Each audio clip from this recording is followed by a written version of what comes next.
Shalom Aleichem. Bapak Yahweh memberkati saudara sekalian. Malam hari ini saya akan menyampaikan satu materi yang saya beri tema Lihatlah Kemampuanmu. Bapak Ibu yang terkasih, kalau kita atau saya bertanya kepada saudara, kira-kira kalau saya tanya, kira-kira kemampuan saudara itu seperti apa? Ada yang bisa jawab nggak kira-kira? Kemampuan kita ini seperti apa, saudara? Halo? Kalau kita lihat di dalam kitab Bereshit 1 ayat 26, Tuhan itu memberikan kemampuan kepada kita itu sangat luar biasa.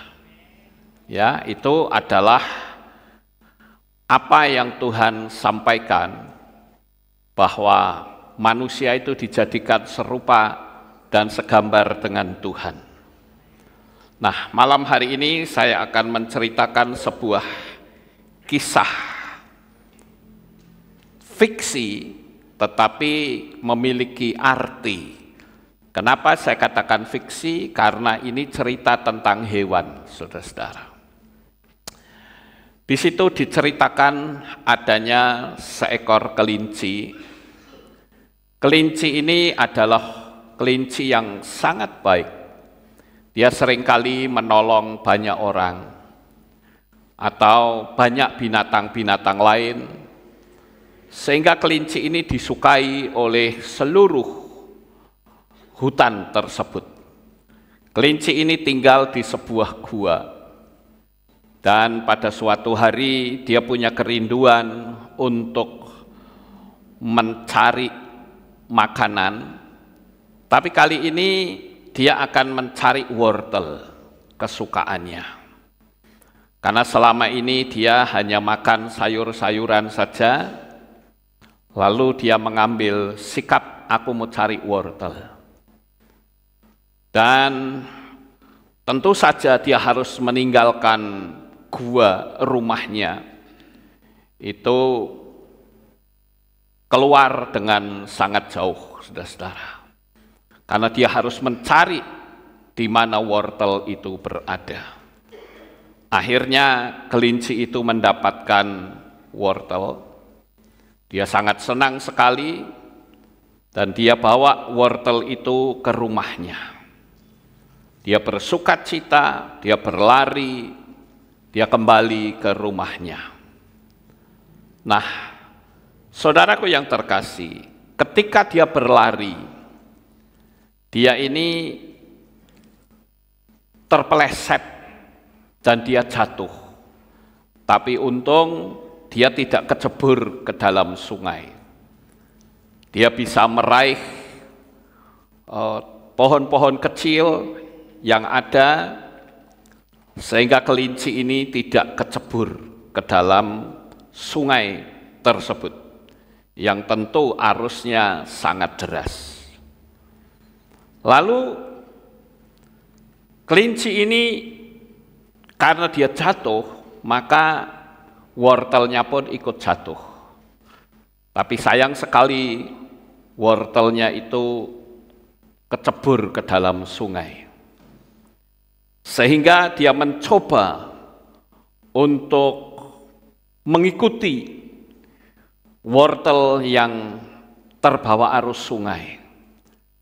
Karena dia berpikir bahwa siapa tahu wortel ini bisa tersangkut batu atau tersangkut dahan, dia bisa mengambil. Sehingga kelinci ini dia berlari mengejar wortel tersebut di samping sungai. Dia amati, dia ikutin terus kemana wortel itu mengikuti arus tersebut. Namun sangat disayangkan, saudara-saudara, karena ternyata wortel itu jatuh ke air terjun. Dan tentu saja kelinci ini tidak bisa mengikuti. Dia pikir ya sudahlah, suruh bagaimana lagi. Saya sudah susah-susah cari wortel, tapi ternyata wortelnya sekarang harus terbawa arus dan jatuh di air terjun. Saya tidak bisa mengikutinya dan saya kembali. Namun saudara-saudara, saat dia kembali, dia merasa ada sesuatu yang aneh di dalam gua tersebut. Dia merasa ada sesuatu yang membuat dia menjadi takut. Karena dari dalam gua itu muncul suara-suara. Lalu kelinci ini bertanya, "Siapakah engkau yang ada di dalam rumah saya? Ayo cepat, tunjukkan dirimu. Karena engkau tidak boleh masuk ke rumah orang. Ya, tidak boleh masuk ke rumahku tanpa izin. Ayo tunjukkan di mana wajahmu sekarang." Dan yang terjadi, saudara-saudara, dari dalam gua itu ada suara. "Inilah aku yang telah meremukkan tulang badak dan menginjak-injak gajah hingga menjadi debu." Wah, kelinci ini terkejut dan ketakutan. Dia tidak bisa masuk ke dalam gua. Dia bertanya lagi, "Siapa engkau sebetulnya?" Kembali dari dalam gua tersebut terdengar suara yang melengking. "Inilah aku yang telah meremukkan tulang badak dan menginjak-injak gajah hingga menjadi debu." Dia ketakutan, kelinci ini tidak berani masuk. Lalu tiba-tiba ada seekor serigala yang mendekati kelinci itu. Dia bertanya, "Kenapa engkau tidak masuk ke rumahmu?" Kelinci itu berkata bahwa di rumah saya ada suara yang melengking keras sekali yang mengatakan, "Inilah aku yang telah meremukkan tulang badak dan menginjak-injak gajah hingga menjadi debu." Lalu serigala ini mencoba untuk menenangkan diri. Dia berkata, "Tidak usah khawatir, sahabat. Aku akan mencoba untuk masuk dan aku akan mencoba untuk menangkap makhluk yang ada di dalam rumahmu." Lalu serigala ini dia berteriak, "Hei kamu, siapa yang masuk ke rumah sahabatku? Ayo keluar, tunjukkan dirimu." Lalu dari dalam gua itu kembali terdengar suara melengking, "Inilah aku yang telah meremukkan tulang badak dan menginjak-injak gajah hingga menjadi debu." Begitu mendengar suara lengkingan yang sangat keras, membuat serigala ini ketakutan, sehingga dia melarikan diri dan tidak bisa menolong kelinci tersebut. Serigala ini berkata, "Maaf sahabatku, aku tidak berani masuk, karena ternyata makhluknya sangat besar. Bagaimana aku bisa mengalahkannya, sedangkan tulang badak saja bisa diremukkan, dan bahkan gajah pun bisa diinjak-injak menjadi debu. Maafkan saya." Lalu serigala ini meninggalkan, dan tidak berapa lama datanglah harimau. Harimau itu pun bertanya kepada kelinci tersebut, "Ada apa denganmu, sahabatku? Kenapa engkau tidak masuk rumah?" Lalu si kelinci mengatakan hal yang sama, bahwa di rumahku ada makhluk asing yang kalau melengking suaranya keras sekali, dan aku tidak berani. Lalu si macan ini atau harimau ini dia berkata kepada kelinci tersebut, "Jangan takut sahabatku, aku akan membelakan engkau. Engkau adalah kelinci yang baik, yang seringkali menolong binatang-binatang di hutan ini. Jadi aku akan mencoba untuk masuk." Lalu harimau tersebut mendekati rumah kelinci itu dan berteriak, "Siapakah engkau yang ada di rumah sahabatku? Ayo keluar. Tunjukkan wajahmu. Aku akan hadapi engkau. Jangan engkau mengganggu sahabatku."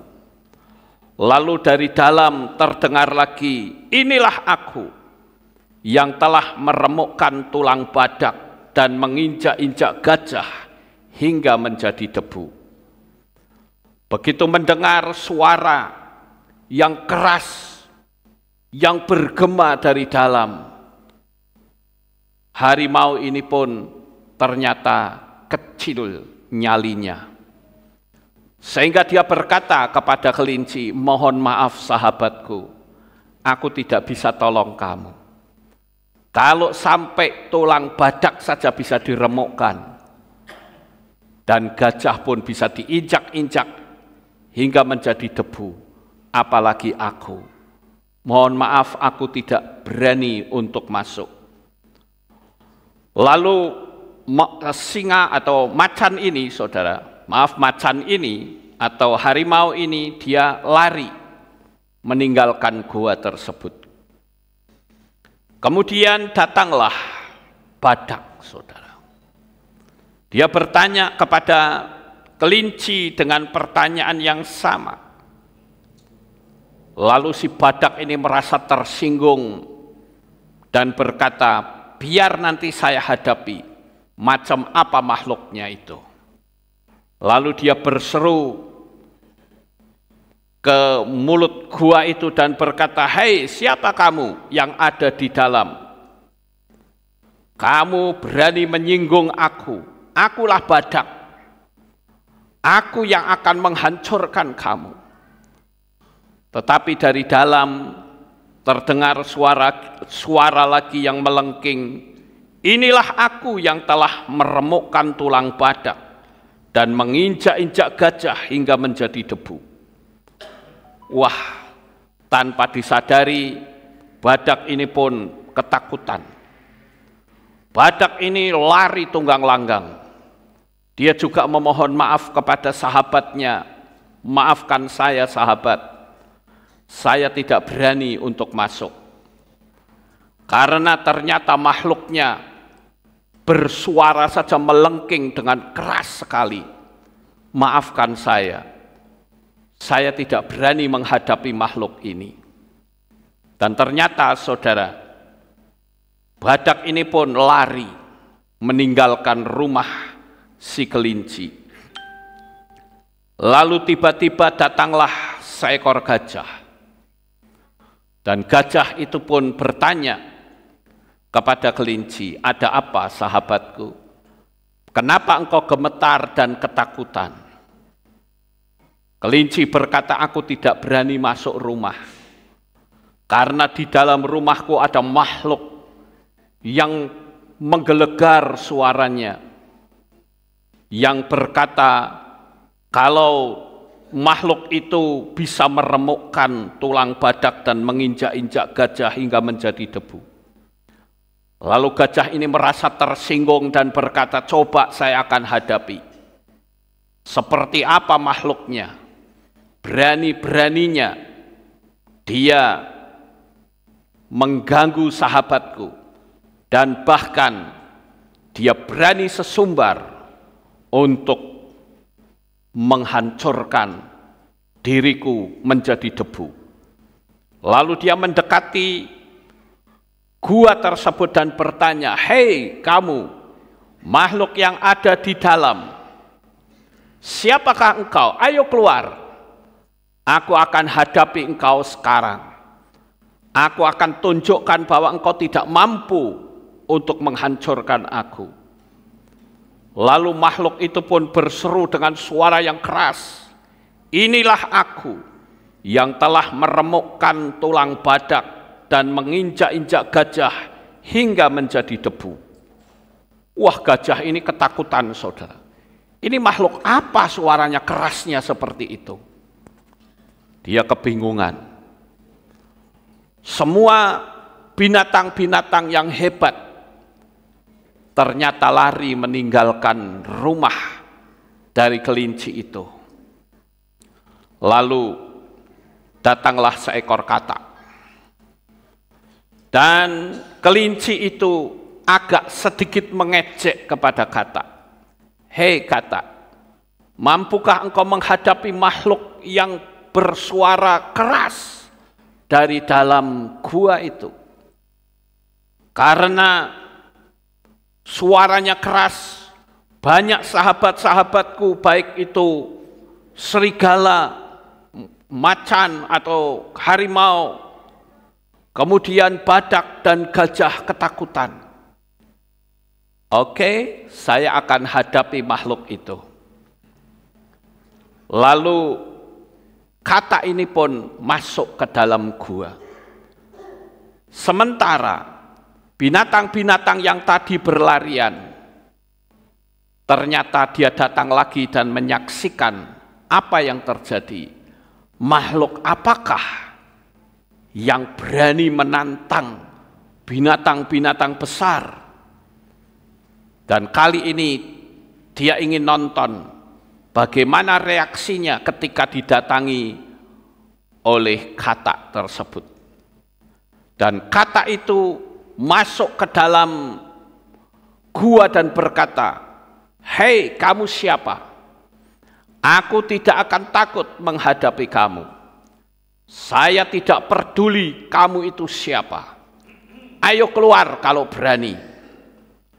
Seperti biasa makhluk itu berseru, "Inilah aku yang telah meremukkan tulang badak dan menginjak-injak gajah hingga menjadi debu."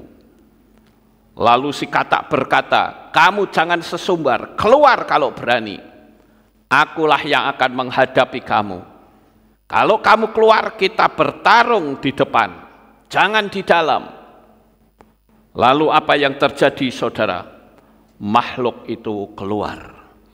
Dan inilah makhluknya, yaitu seekor ulat yang keluar dari dalam gua, yang membuat semua makhluk-makhluk besar menjadi ketakutan. Saat dia keluar, si ulat ini sambil tertawa terkekeh-kekeh, dia mengatakan, "Kenapa kalian pada ketakutan?" Rupa-rupanya si ulat ini memanfaatkan gema yang ada di dalam gua tersebut. Dan akhirnya baik badak, gajah, maupun serigala dan harimau ikut tertawa rame-rame, saudara. Dan berkata, "Oh alah, ternyata makhluk yang dibilang mengerikan itu hanya seekor ulat."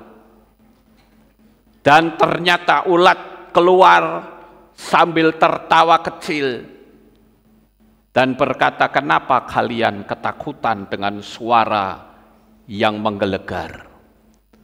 Semua tertawa dan merasa malu. Bapak Ibu saudaraku yang terkasih, apa yang bisa kita petik dari cerita ini? Tentu saja cerita ini mengandung pesan moral yang sangat luar biasa.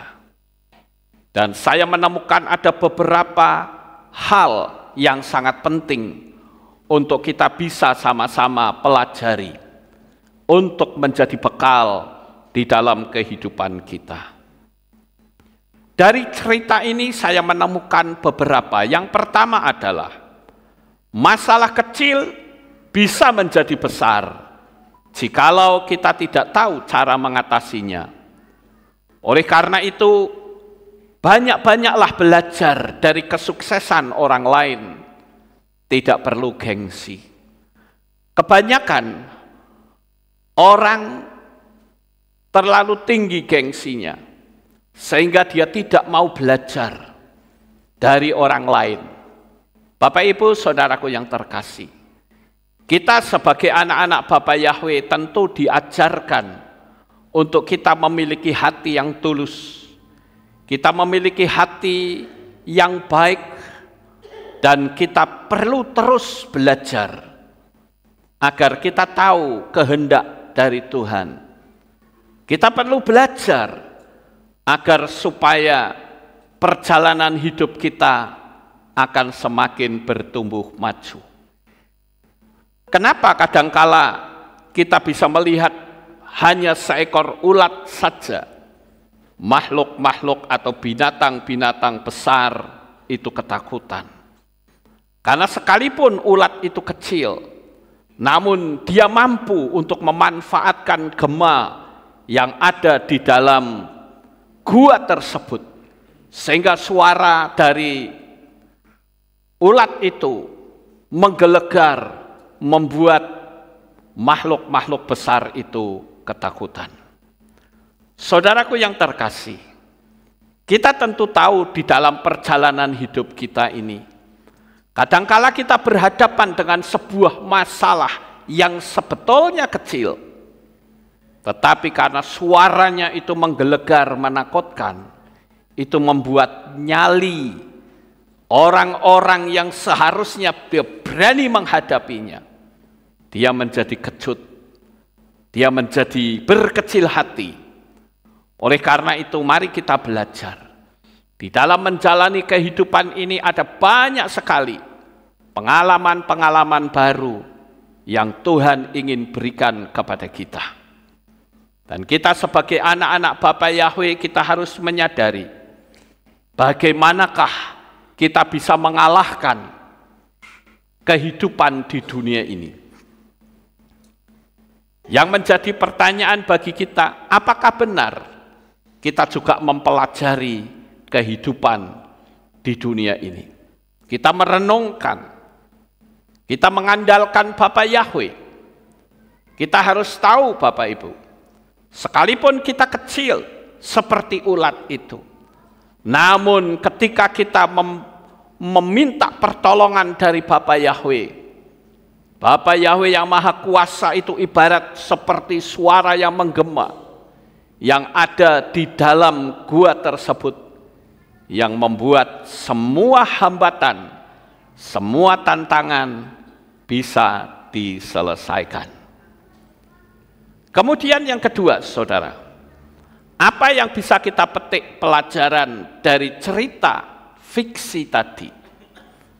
Ternyata cerita itu membawa pesan moral, yaitu untuk menghadapi atau mengatasi masalah besar, kita dibutuhkan keberanian seperti katak tadi. Katak memang tidak ada kekuatannya dibanding dengan harimau ataupun gajah atau badak atau serigala. Tetapi keberanian itu ternyata lebih unggul dari logika yang ada. Saya sangat tertarik dengan tokoh yang satu ini, saudara, yaitu Bruce Lee. Bruce Lee ini saat ditanya, mengapa kamu berani menghadapi musuh atau lawan yang jauh lebih besar, badannya luar biasa, tetapi kamu badanmu kecil, tetapi kamu bisa menang. Dan musuh-musuhmu yang bertubuh besar bisa dikalahkan. Dan Bruce Lee itu menjawab dengan jawaban seperti tulisan yang ada di bawah. Defeat is not defeat unless accepted as a reality in your own mind. Kalau diartikan dalam bahasa Indonesia adalah kekalahan bukanlah sebuah kekalahan, kecuali kekalahan itu diterima secara realitas di dalam pikiranmu sendiri. Jadi sebetulnya orang akan kalah jikalau menempatkan kekalahan itu di pikiran kita. Saudaraku yang terkasih, kita harus menyadari di dalam perjalanan hidup kita kadangkala kita berhadapan dengan musuh yang sangat besar. Kita berhadapan dengan lawan yang seolah-olah kita tidak mampu untuk menghadapinya. Tetapi jangan taruh kekalahan itu di dalam pikiran kita. Selama kita selalu berpikir, aku kalah, maka apa yang kau pikirkan itu akan terjadi.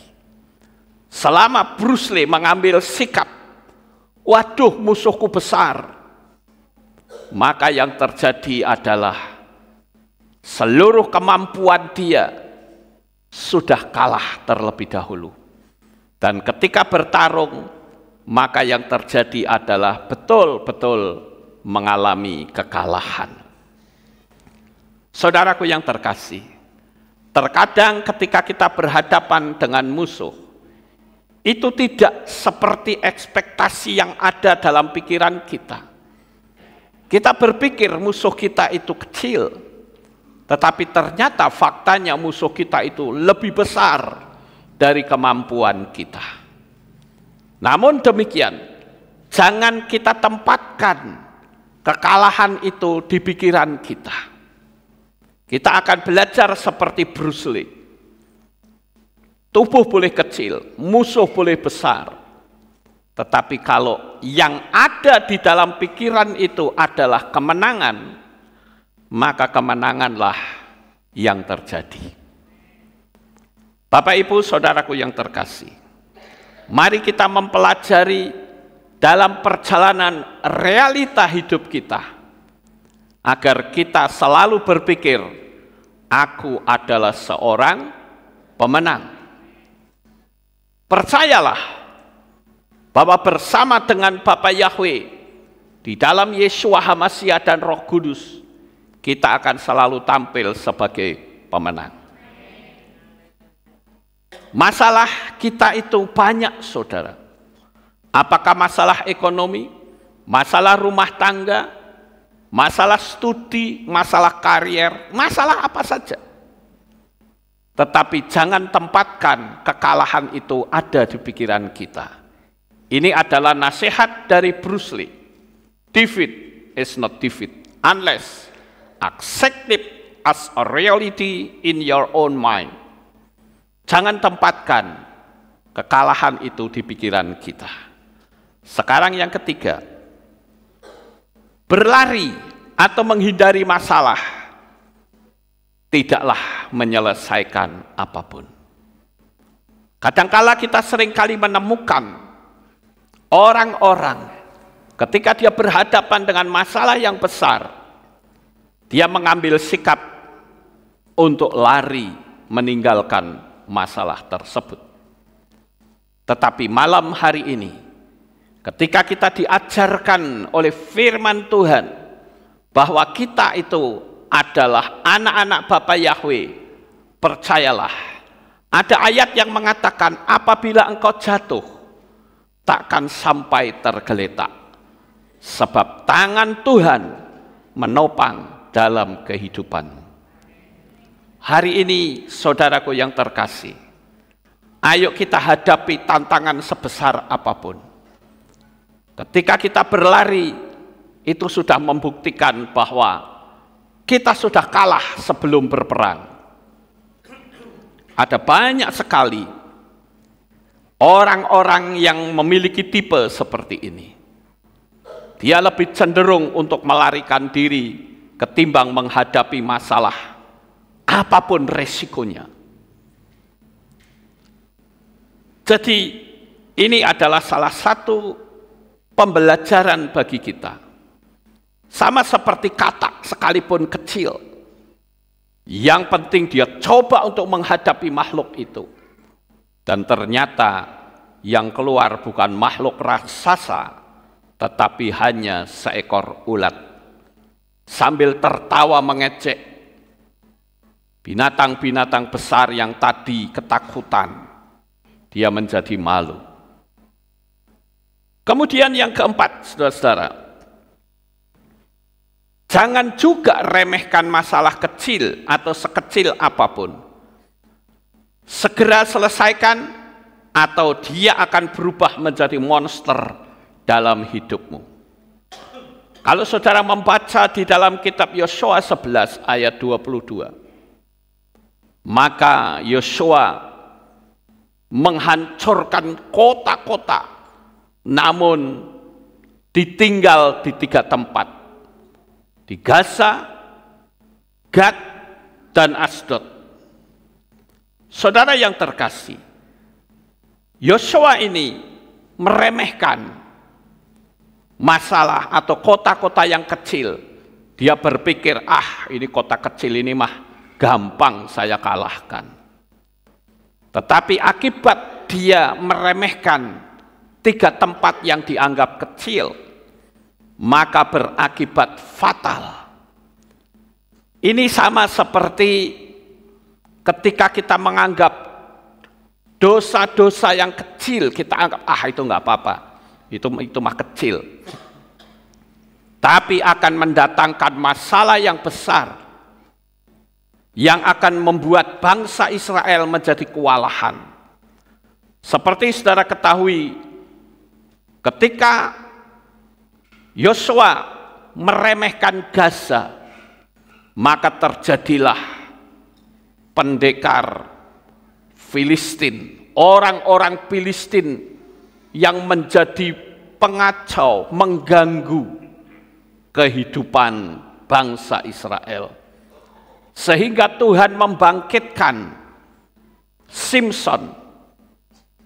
Dan kita tentu tahu saudara, bagaimana Simson ini akhirnya harus berhadapan dengan orang-orang Filistin yang tentunya membuat akhirnya Simson harus mati berhadapan dengan orang Filistin. Memang kita tentu tahu ada banyak sekali kemenangan-kemenangan. Tetapi sekali peristiwa Simson ini dijatuhkan oleh seorang perempuan yang bernama Delila. Akibatnya Simson matanya dibutakan dan dia dimasukkan ke dalam penjara. Sehingga pekerjaan Simson setiap hari hanya menggiling dan dia tidak bisa menengadah ke atas. Tidak bisa lagi melihat karya besar dari Bapa Yahweh. Tiap hari dia hanya berputar-putar. Dan akibatnya Simson harus menerima akibatnya, yaitu dia mati. Walaupun kalau saya perhatikan Bapak Ibu, Simson seperti yang digambarkan di lukisan ini tentu sangat tidak tepat. Karena kalau saya lihat Simson yang ada, baik melalui film-film, selalu ditunjukkan postur yang besar. Padahal yang membuat Simson itu kuat bukan ototnya. Yang membuat Simson itu kuat bukan badannya yang segede bodybuilding. Tetapi Simson bisa menjadi kuat seperti apa yang dikatakan firman Tuhan. Roh Yahweh Elohim berkuasa atasnya. Ketika ada roh Yahweh, maka Simson menjadi kuat. Sehingga kalau kita melihat data-data musuh dari Simson, bagaimana Simson mengalahkan singa, bagaimana Simson itu mencabik-cabik mulut singa seperti mencabik binatang-binatang kecil saja. Ada data lain, yaitu Simson menghancurkan 1000 pasukan Filistin. Ada banyak catatan-catatan data dari kehidupan Simson yang hebat. Dan dia bisa hebat itu sekali lagi bukan karena ototnya yang besar, tetapi kehebatan Simson. Karena kalau saudara membaca di dalam kitab suci akan muncul satu kalimat, maka berkuasalah roh Yahweh atas diri Simson. Akibat dari roh Yahweh yang menguasai dia, maka segala hambatan, tantangan apapun, Simson selalu menang.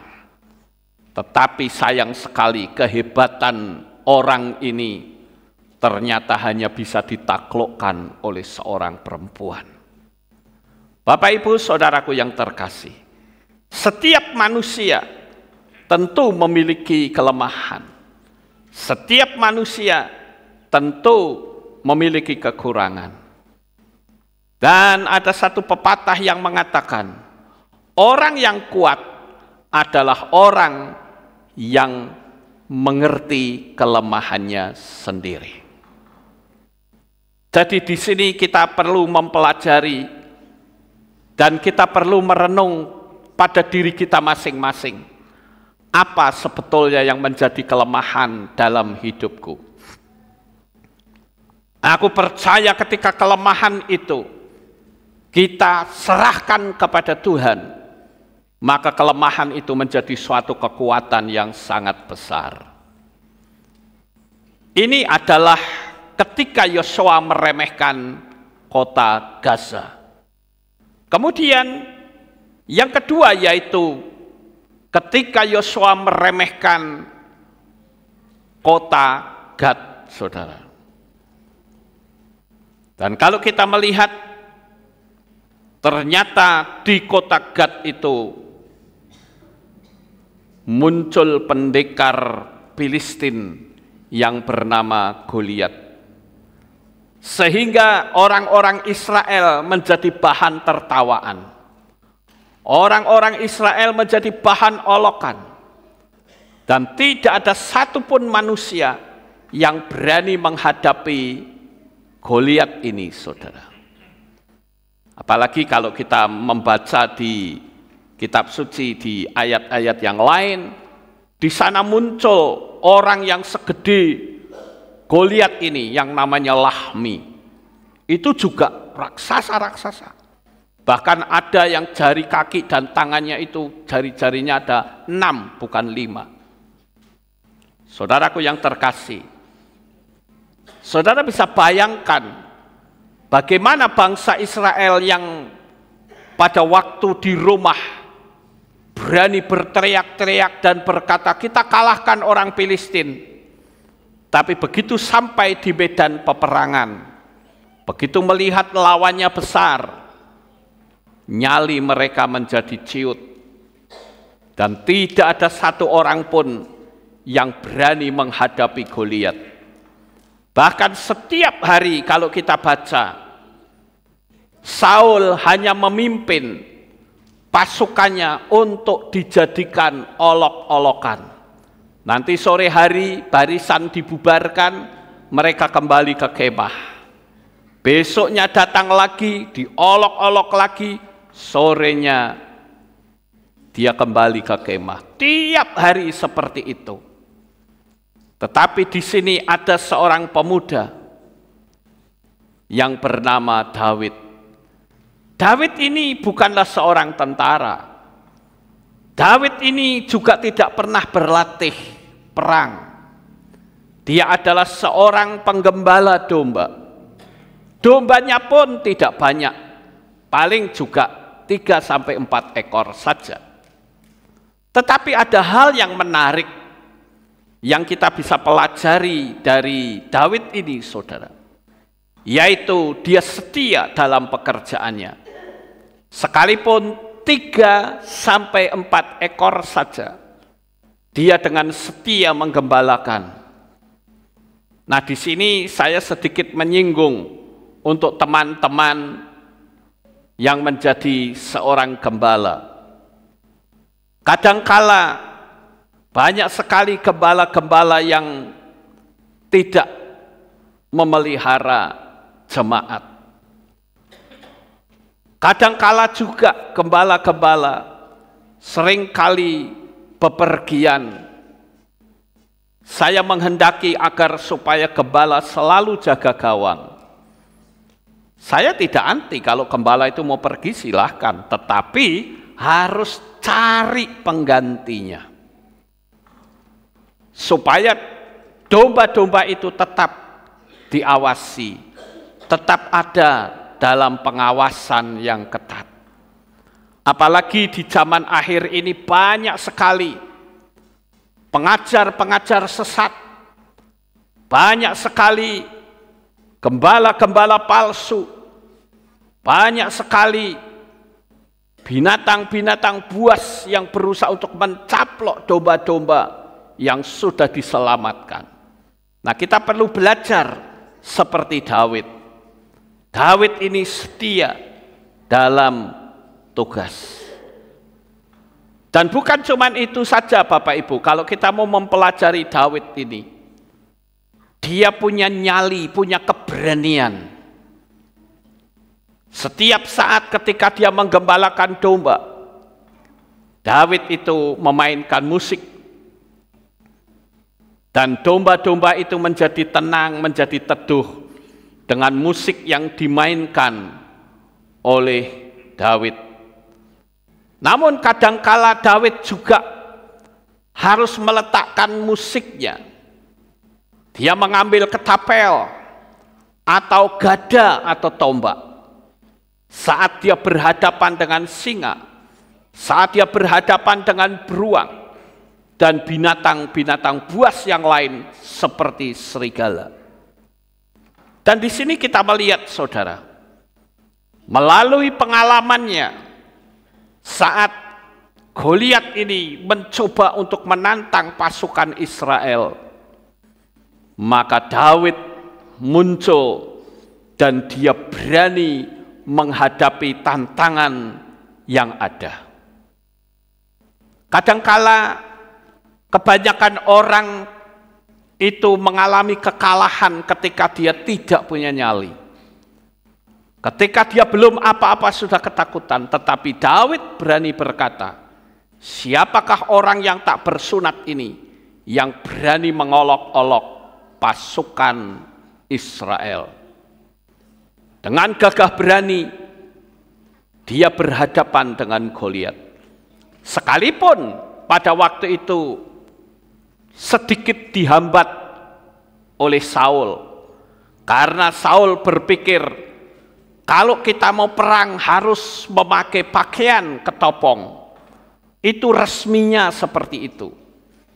Tetapi ternyata ketika Daud dipakein pakaian perang, malah dia tidak bisa bergerak. Akibatnya Daud meletakkan semua pakaian perangnya dan dia mengambil ketapel dan berhadapan langsung kepada Goliat. Dan kita tentu semua mengetahui Bapak Ibu, bagaimana Goliat itu akhirnya dikalahkan.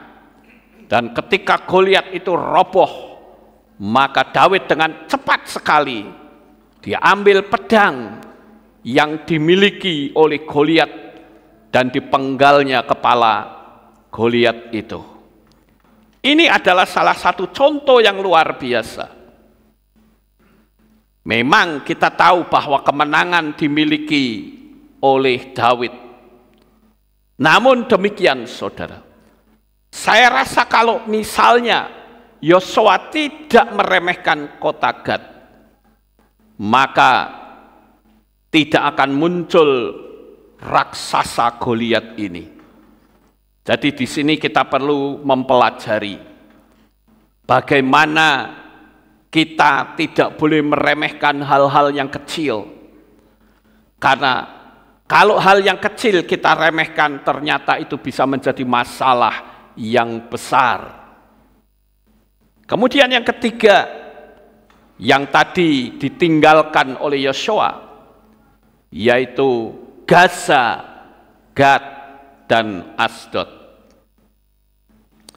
Nah, Bapak Ibu, di Asdod ini ternyata bangsa Israel terjadi kawin campur, sehingga orang-orang Yahudi tidak lagi mengetahui bahasa ibu. Saudara bisa membaca di dalam kitab Nehemia 13 ayat 23 sampai 24. Makanya pada saat ini saya menghimbau kepada saudara sekalian, khususnya anak-anak muda. Jikalau saudara mencari pasangan hidup, carilah pasangan yang sudah mengenal Bapa Yahweh. Syukur-syukur kalau bisa menemukan yang belum menerima tanda bilangan binatang itu. Karena kita tentu tahu, saudara, ini peristiwa yang ada di kitab Nehemia ini, sebetulnya setan berusaha untuk menggeser kehidupan bangsa Israel, sehingga tidak lagi dia memiliki loyalitas, sehingga dia bisa dipengaruhi dengan pola yang salah, sehingga keyehudiannya akan hilang. Jadi sekali lagi, bagi saudara yang mungkin belum mendapatkan pasangan, carilah pasangan yang setia kepada Bapa Yahweh. Sekalipun orang itu ganteng, kaya raya, tapi kalau dia tidak percaya Bapa Yahweh, jangan pernah saudara memilihnya. Karena saudara akan kecewa di tengah jalan. Tetapi sebaiknya carilah pasangan hidup yang satu iman, satu jalan, sehingga kehidupan rumah tangga itu bisa bahagia. Bapak Ibu, saudaraku yang terkasih, peristiwa ini juga sebetulnya pernah terjadi juga di Mesir. Ketika Mose memerintahkan bangsa Israel untuk keluar dan beribadah, Firaun berkata, kamu boleh keluar, tetapi kamu jangan membawa istri-istrimu. Keluar-keluar saja, istrinya biar tinggal di rumah. Apa sih tujuannya seperti itu, saudara? Tidak lain adalah agar terjadi ketimpangan iman. Kalau terjadi ketimpangan iman saat menghadapi tantangan masalah hidup yang berat, maka tidak akan sejalan. Yang ada hanyalah saling bertengkar satu dengan yang lain, saling menyalahkan, saling menghancurkan. Akhirnya keluarga itu jadi bubar. Ini adalah 3 hal di mana Yosua meremehkan 3 tempat, Gaza, Gad, dan Asdod. Sekali lagi di dalam diri kita mungkin juga ada hal-hal yang menjadi kekurangan dalam diri kita. Kita harus saling menutupi, saling menutup, saling membutuhkan, saling mendukung, saling mengasihi. Sehingga dengan demikian perjalanan kita sebagai orang percaya akan terus lancar sampai kedatangan Tuhan untuk yang kedua kali dan kita rapture bersama-sama. Saudaraku yang terkasih, ini adalah renungan yang keempat tentang cerita fiksi yang tadi saya ceritakan. Dan sekarang yang kelima, kita lihat kesombongan serigala. Ketika tadi serigala diberitahu oleh kelinci, serigala itu mengatakan bahwa aku sanggup untuk mengalahkanmu, aku sanggup untuk menghancurkanmu. Tetapi ketika ada suara dari dalam gua, inilah aku yang telah meremukkan tulang badak dan menginjak-injak gajah hingga menjadi debu. Serigala itu ketakutan luar biasa. Serigala itu bukannya maju malah lari. Baik serigala, macan, atau harimau, badak, dan gajah. Mereka coba hanya omong doang, tanpa berani mencobanya. Ketika kita berhadapan dengan masalah, jangan belum apa-apa lari dulu, hadapi dengan berani, saudara. Hadapi masalah dengan yakin karena ada Tuhan bersama dengan kita. Memang tiap manusia memiliki masalahnya sendiri-sendiri. Tetapi saya katakan percayalah, selama hati kita tulus, selama hati kita terus dekat dengan Tuhan, maka kitalah yang akan tampil sebagai pemenang. Saya tidak tahu tantangan apa yang dihadapi oleh jemaat baik yang ada di sini maupun yang ada di rumah masing-masing. Tiap-tiap manusia memiliki masalahnya sendiri-sendiri. Tetapi percayalah, sekalipun kita ada di tengah-tengah kegelapan, Tuhan Yesus selalu mengawasi, mengamati kita. Saya tunjukkan di situ sebuah cerita atau gambar, saudara. Bagaimana murid-murid Yesua ketika perahunya diombang-ambingkan oleh angin. Tentu saja hal itu mempertaruhkan nyawa, hidup dan mati mereka. Tetapi sayang sekali ketika Yesua datang, malah dikira hantu. Karena mereka masih belum mengenali seberapa hebat Yesua itu. Dia adalah Yahweh sendiri yang turun ke dalam dunia ini. Tapi kalau murid-murid itu tahu bahwa Yesua itu adalah Tuhan yang Maha Sakti, dia tidak akan ketakutan. Dan saudara tahu pada saat itulah si Petrus atau Kefa, dia bertanya kepada Yesua, kalau benar itu engkau, suruh aku jalan di atas air ini. Dan Yesua berkata, silakan kamu jalan. Nah, apa yang terjadi, saudara? Saat Petrus melangkah meninggalkan perahu, perahunya semakin lama semakin jauh. Dan apa yang terjadi? Petrus mulai kena air yang lebih besar sehingga menciprat sampai ke tubuhnya. Begitu juga dengan angin yang masih menderu-deru, angin yang masih bertiup dengan keras, yang membuat Petrus mengalihkan pandangnya kepada Tuhan. Ketika dia sudah mulai berpaling karena ketakutan, maka kitab suci mengatakan Petrus itu tenggelam. Dan apa yang terjadi saat itu? Yesua datang dan jamah tangan Petrus dan berkata, mengapa engkau tidak percaya? Saudaraku yang terkasih, di dalam perjalanan hidup kita pun ibarat seperti perahu murid-murid itu. Kadang kita harus berhadapan dengan goncangan-goncangan yang mengerikan. Kadang kita berhadapan dengan angin sakal yang membuat semua orang takut.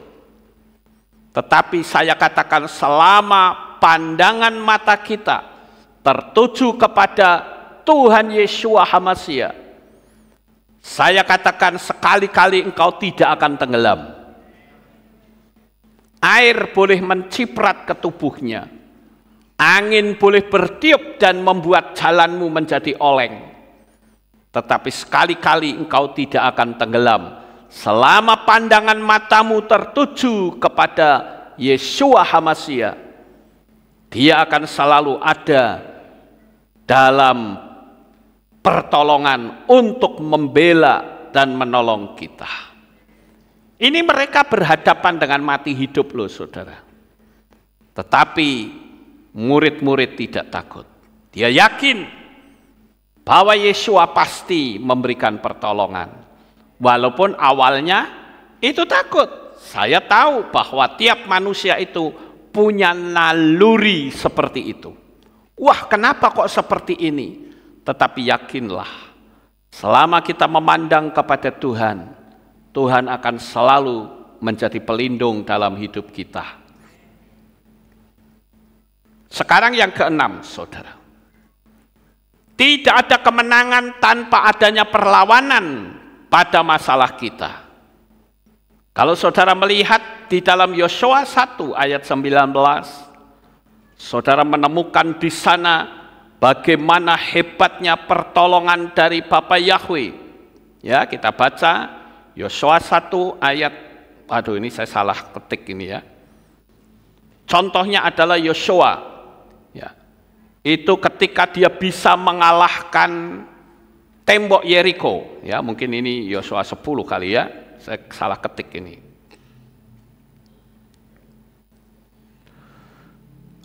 Ya, itu terjadinya meruntuhkan tembok Yeriko, saudara. Saya salah ketik, saya lupa lagi tulisannya ini. Ya, jadi tidak ada kemenangan tanpa adanya perlawanan pada masalah kita. Tentu waktu Yosua itu merobohkan tembok Yeriko, itu bukan sebuah perkara yang mudah. Karena itu menyangkut dunia alam supranatural. Begitu juga dengan Daniel. Daniel akibat dari dia dimasukkan ke kandang singa, yang terjadi adalah Daniel malah bisa menyelamatkan rajanya. Yang tadinya raja ini tidak pernah melihat bagaimana dahsyatnya pertolongan Bapa Yahweh, akhirnya raja itu dia bisa melihat karya besar dari Bapa Yahweh. Faktanya Daniel yang seharusnya dicapik-capik oleh singa-singa yang ada di dalam kandang yang mungkin sudah 5 hari tidak diberi makan. Tetapi faktanya Daniel terluka sedikit pun tidak. Bapak Ibu saudaraku yang terkasih, ini adalah wujud perlawanan dengan kokoh berpegang teguh kepada iman, bahwa iman yang teguh akan selalu menampilkan kemenangan. Sekarang yang berikutnya, yang ketujuh. Kebanyakan orang lebih suka menjadi penonton seperti serigala, badak, harimau, dan yang lain. Kebanyakan orang lebih suka menjadi penonton.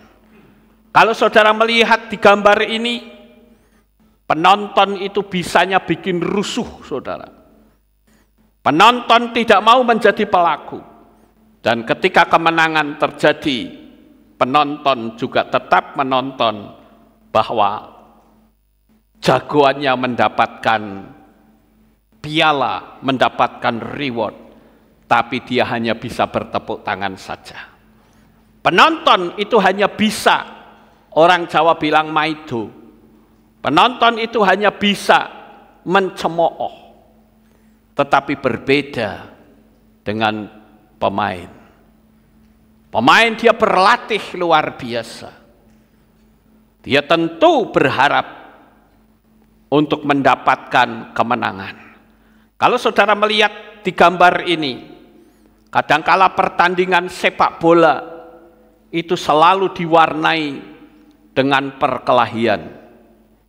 Sampai-sampai saya pernah melihat dulu ada gambar kartun, di situ tertulis seseorang yang beli tiket dan berkata, awas loh, kalau nanti tidak ada berantemnya, tiket kembali.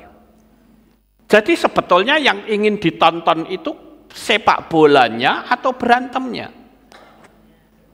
Kalau begitu berarti orang senang, orang suka, yaitu berantem, saudara. Kalau saudara lihat seperti ini, bukankah ini sepak bolanya jadi tidak menarik? Semua penonton berhamburan turun ke lapangan. Kondisi sudah tidak jelas lagi. Mereka saling pukul, saling menghancurkan, bahkan ada yang menyalakan petasan di lapangan sepak bola itu. Saudaraku yang terkasih, kita sebagai anak-anak Bapa Yahweh harus berani menjadi pelaku firman. Amin, Bapak Ibu. Ya. Jangan jadi penonton, saudara. Seperti binatang-binatang tadi yang cuma nonton, ternyata yang berani hanyalah seekor katak.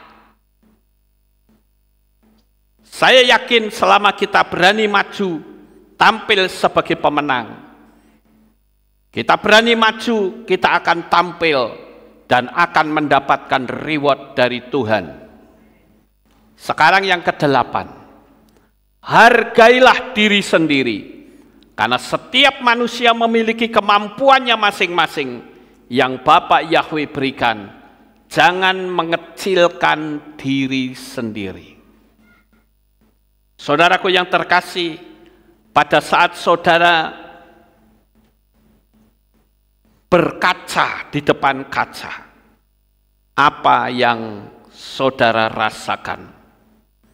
Kadangkala kita meremehkan diri kita sendiri, tetapi kita harus menyadari bahwa tiap-tiap manusia itu memiliki kemampuannya masing-masing. Tiap-tiap manusia memiliki kelebihannya masing-masing. Apakah saudara sudah berusia lanjut maupun saudara yang masih muda, masing-masing punya kemampuan, dan kemampuan itu baru akan mati setelah orangnya mati. Jadi jangan pernah kecilkan diri saudara.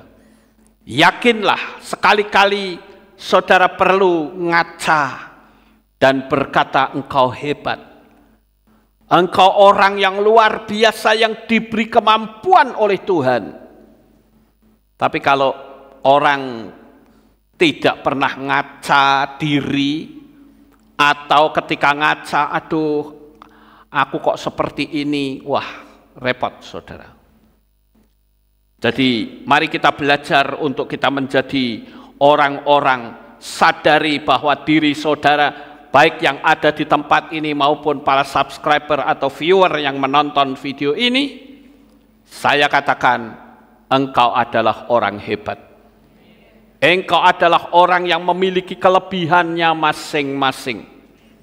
Tinggal engkau kembangkan kemampuanmu, dan kau akan melihat karya besar dari Bapa Yahweh dicurahkan di dalam kehidupan saudara. Kemudian yang ke-9, saudara. Jangan takut untuk mengambil keputusan. Selama hati kita tulus, Bapa Yahweh pasti memberikan pertolongan. Kadangkala kita berhadapan dengan satu problem di mana kita harus mengambil sebuah keputusan. Yakinlah bahwa Tuhan pasti tolong saudara. Ini hanya menyangkut masalah waktu.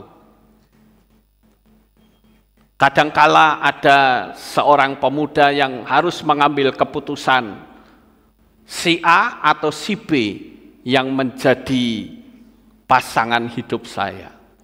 Pilihlah yang terbaik, yang memiliki iman. Pilihlah mereka orang-orang yang takut akan Tuhan.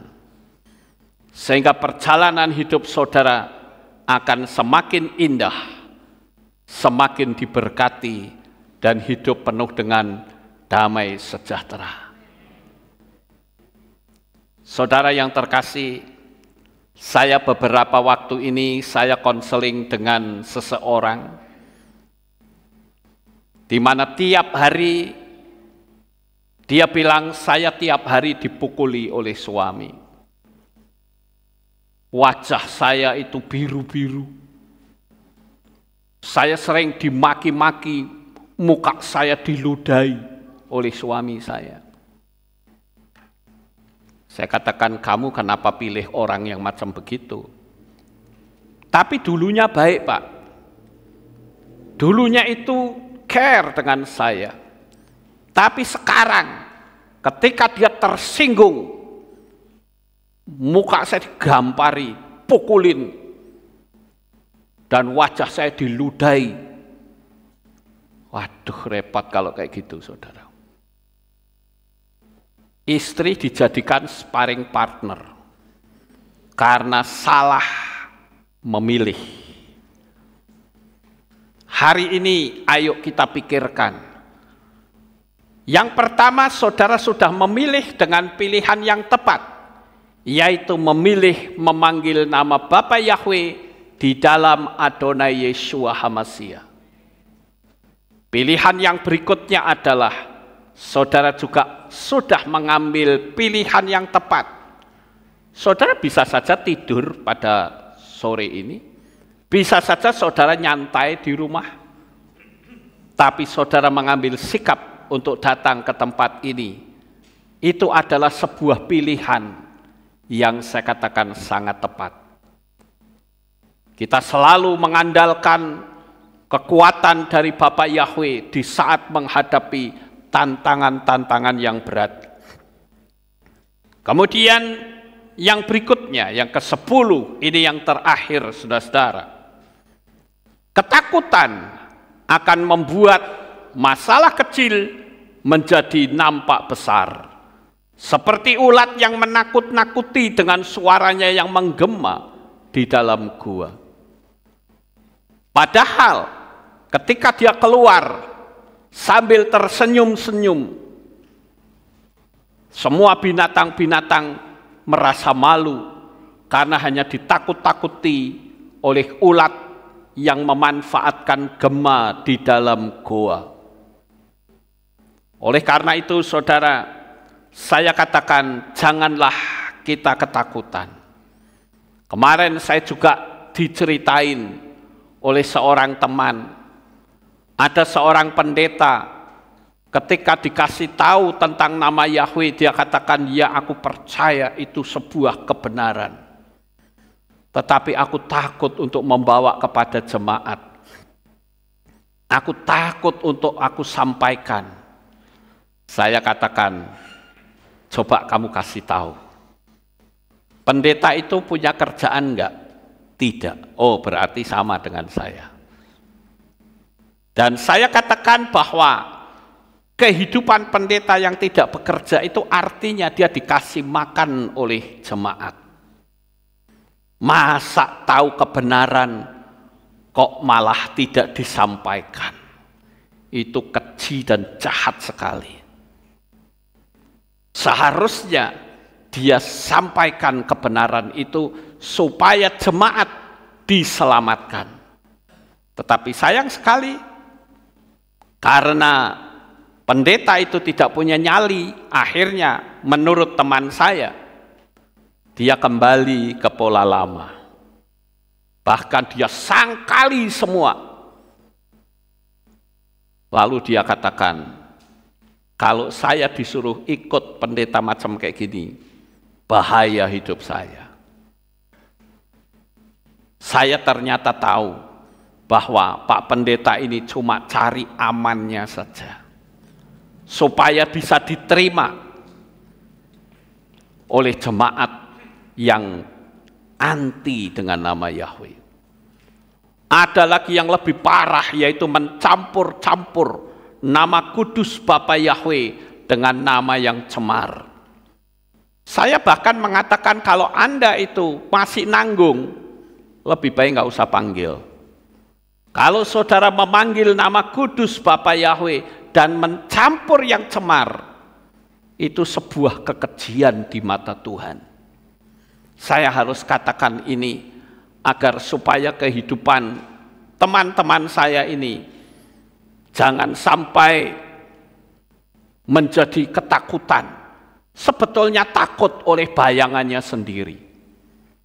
Sebelum ditutup, saya akan putarkan video barang 1 menit, yaitu tentang seseorang bayi yang ketakutan terhadap bayangannya sendiri. Silakan diputar.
Ya, sampai di sini dulu videonya.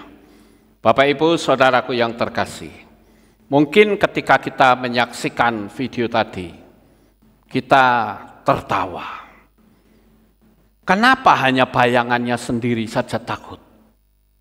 Tapi sebetulnya, kalau kita mau melihat pada diri sendiri, kita pun kadangkala harus berhadapan dengan bayang-bayang hitam, yang sebetulnya dia tidak akan bisa menghancurkan kita. Tapi kadangkala kita dibuat takut, sama seperti anak-anak bayi tadi. Dia merasa bayangan hitam itu selalu mengikuti dia. Bayangan hitam itu saya katakan, itu menjadi gambaran dari kehidupan kita yang mungkin ada kekurangan, mungkin ada kelemahan. Jangan takut, pandang terus ke depan. Dan saya percaya ketika kita memandang ke depan, jangan kita memandang bayang-bayang hitam tadi, maka kita akan tampil sebagai pemenang. Di dalam perjalanan hidup kita pun kadangkala kita pernah melakukan sebuah kesalahan. Dan saudara tahu, kesalahan itu terus mengejar kita, dia berusaha untuk menghancurkan kita. Tetapi pandang saja kepada Tuhan. Bayang-bayang masa lalu kadangkala mengintimidasi kita. Bayang-bayang masa lalu kadangkala membuat kita menjadi takut. Tetapi selama kita melihat kepada Tuhan, bukan ketakutan yang kita dapatkan, tetapi kemenangan yang kita dapatkan. Karena bersama dengan Bapa Yahweh, di dalam Adonai Yeshua HaMashiach dan Roh Kudus, kita akan selalu tampil sebagai pemenang. Sukses besar untuk saudara. Bapa Yahweh memberkati. Haleluya. Kita tunduk kepala dan kita akan berdoa. Kami mengucapkan terima kasih dan syukur kepadamu ya Bapa. Malam hari ini selesai sudah pemberitaan firman-Mu. Biarlah apa yang kami renungkan pada malam ini boleh menjadi berkat bagi anak-anak-Mu, baik yang ada di tempat ini maupun di mana mereka berada. Terima kasih meteraikan firman ini di dalam hati kami. Terpujilah Engkau ya Bapa, di dalam nama Adonai Yeshua HaMashiach, Juru Selamat kami yang ajaib. Semua yang percaya berkata, amin. Oke, tidak ada pengumuman, kita akan akhiri, kita bangkit berdiri, kita tutup dalam doa. Terima kasih Bapa Yahweh, selesai sudah ibadah kami. Dari awal, pertengahan, sampai pada akhirnya. Sebentar lagi anak-anak-Mu akan kembali pulang ke rumah mereka masing-masing. Jaga, lindungi, peliharakan mereka sampai di rumah dengan selamat. Pertemukan kembali pada jam-jam ibadah mendatang di dalam ikatan tali kasih-Mu. Terima kasih ya Bapa Yahweh, inilah doa syukur yang kami naikkan kepadamu. Di dalam nama Adonai Yeshua HaMashiach, Juru Selamat kami yang ajaib, kami sudah berdoa dan mengucap syukur. Mari kita angkat tangan kita dan kita akan menerima birkat Kohanim. Yefareh keka Yahweh wa yishmereka.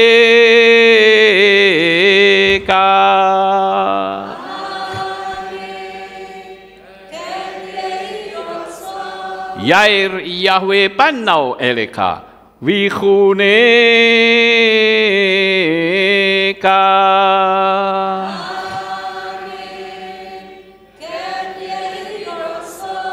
Yesa Yahweh panau eleka wa yashem leka shalom.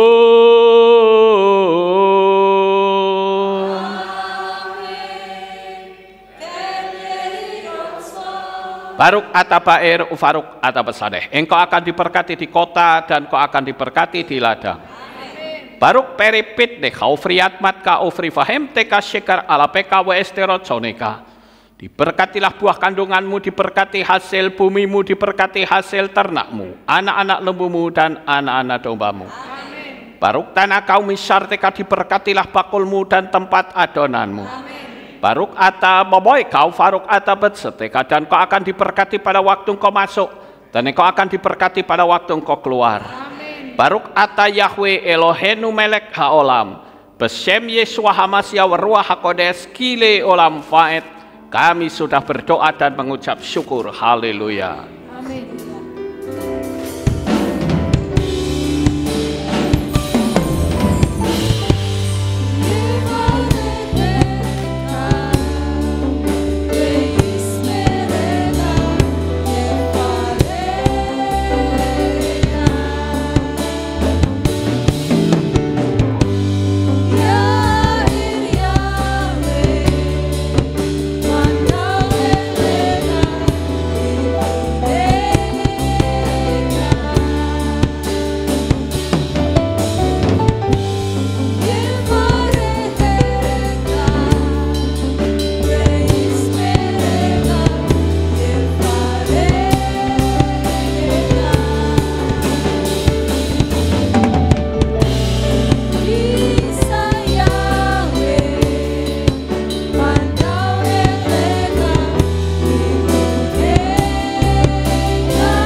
Selalu. Amin.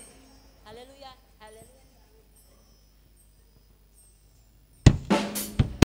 Yahweh yang Maha Kuasa. Terima kasih atas kehadiran Bapak Ibu Saudara sekalian dalam ibadah bersama kami di Kehilat Alef Tau Magelang. Doa saya Bapak Yahweh memberkati dengan kesehatan yang sempurna, damai sejahtera dan berkat materi yang semakin melimpah. Kami menunggu kembali kehadiran Bapak Ibu Saudara sekalian pada jam yang tersedia. Hari Sabat jam 5 pagi, hari Minggu jam 6 pagi, hari Rabu jam 6 sore. Siap sedialah sebagai mempelai Hamasya untuk menyambut kehadiran mempelai pria kita yaitu Adonai Yeshua Hamasya di awan-awan yang permai. Amen lehitraot. Shalom, sampai jumpa kembali.